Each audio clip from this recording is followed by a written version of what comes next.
آج کی بالکل تازہ خبر کے ساتھ آگاہ کر رہی ہوں۔ ٹریفک خلاف ورزیوں میں بہت ہی تبدیلیاں آئی ہیں۔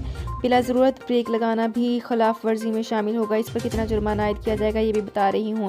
سعودی محکمہ ٹریفک نے کہا ہے کہ بلا ضرورت بریک لگانے سے گریز کیا جائے، اس پر جرمانہ عائد ہوگا۔ سعودی نیوز کے مطابق محکمہ ٹریفک نے بتایا ہے کہ اچانک بریک لگانے سے پیچھے سے آنے والی گاڑیوں کے ڈرائیوروں کو کنٹرول کرنا مشکل ہوتا ہے۔ عام طور پر اس صورت میں حادثات ہو جاتے ہیں۔ محکمہ ٹریفک نے ہدایت کی ہے کہ بریک ضرورت کی وقت ہی استعمال کی جائے۔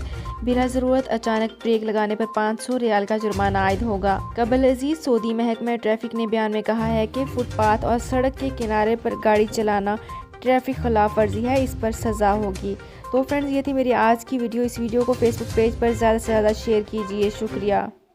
سعودی عرب میں مقیم غیر ملکیوں کے لیے بہت بڑی خوشخبری آ گئی ہے۔ اب کوئی بھی شخص جو اپنے ملک جانا چاہتا ہے اور اس کا اقامہ ایکسپائر ہو یا اقامہ ویلڈ ہو، شرکہ بند ہو، مسسہ بند ہو یا کفیل چھٹی نہ لگا رہا ہو یا کوئی بھی مسئلہ ہو، تو آپ ہمارے ساتھ رابطہ کریں۔ ہم انشاءاللہ آپ کو 3 دن کے اندر اندر ایمبیسی کے ذریعے آپ کا خروج لگا کر آپ کو آپ کے ملک واپس بھیج دیں گے۔ کوئی بھی انڈین، پاکستانی، نیپالین، بنگلہ دیشی، سری لنکن یا کسی بھی ملک کا ہو، وہ آسانی سے بغیر کسی پریشانی کے اپنے ملک واپس جا سکتا ہے۔ جی ہاں، اسکرین پر آپ کے سامنے جو نمبر شو ہو رہا ہے، اس پر آپ کانٹیکٹ کریں۔ انشاءاللہ 3 دن کے اندر اندر آپ کو آپ کے ملک واپس بھیج دیا جائے گا۔ مطلوب کیس والے رابطہ نہ کریں۔ شکریہ۔